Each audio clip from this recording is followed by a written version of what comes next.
പറഞ്ഞ ഹല്ലേലൂയ, ഈശോയെ നന്ദി, ഈശോയെ സ്തുതി, ഈശോ ആരാധന, ഈശോയെ മഹത്വം.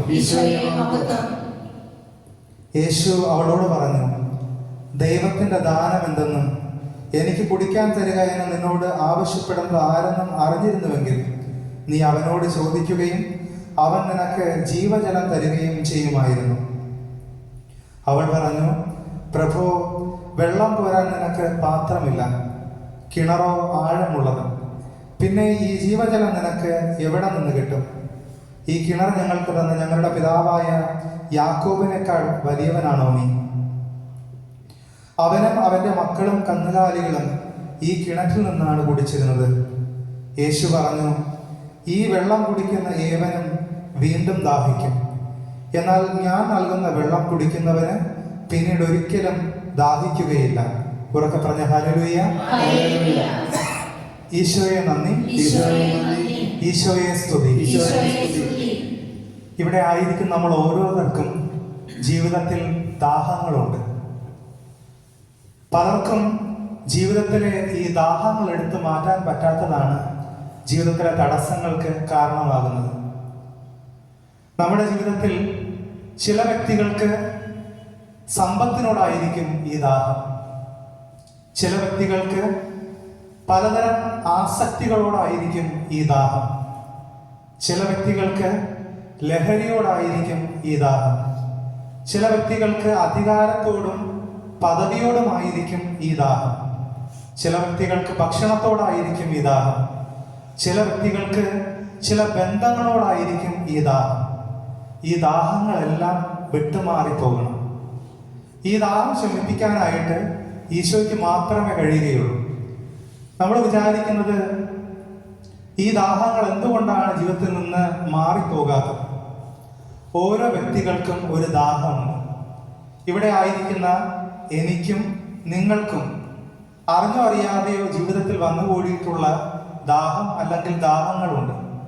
ഇത് മാറിപ്പോകാതെ ജീവിതത്തിൽ അനുഗ്രഹം നമ്മളിൽ വന്ന് നിറയുകയില്ല. അവർക്ക് പറഞ്ഞ ഹല്ലേലൂയ, ഈശോയെ നന്ദി, ഈശോയെ സ്തുതി.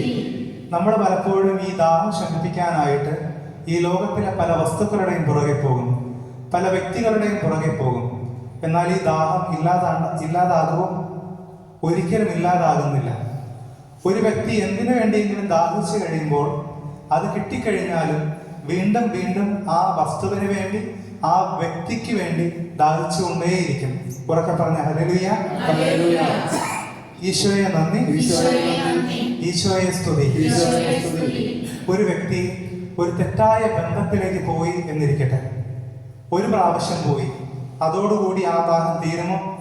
ഇല്ല. വീണ്ടും പോകാൻ തോന്നും, വീണ്ടും ആ വ്യക്തിയുടെ അടുക്കലേക്ക് പോകാൻ തോന്നും.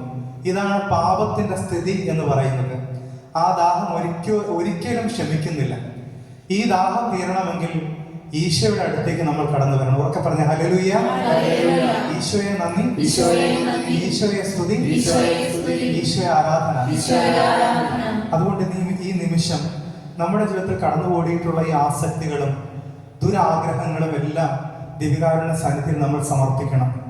ഈശോയോട് പറയണം, ഈശോയെ എനിക്ക് പറ്റുന്നില്ല, എനിക്ക് തെറ്റായ ബന്ധങ്ങളിൽ നിന്ന്, എനിക്ക് തെറ്റായ പാപകരമായ ഈ ജീവിതത്തിൽ നിന്ന് ഒന്ന് മാറി ജീവിക്കാൻ സാധിക്കുന്നില്ല.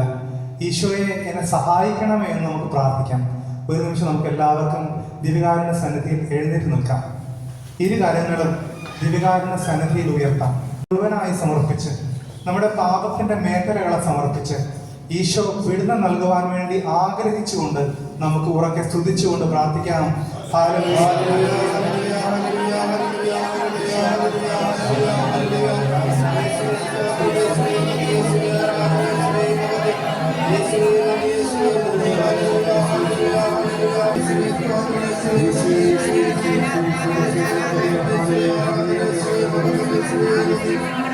Hallelujah.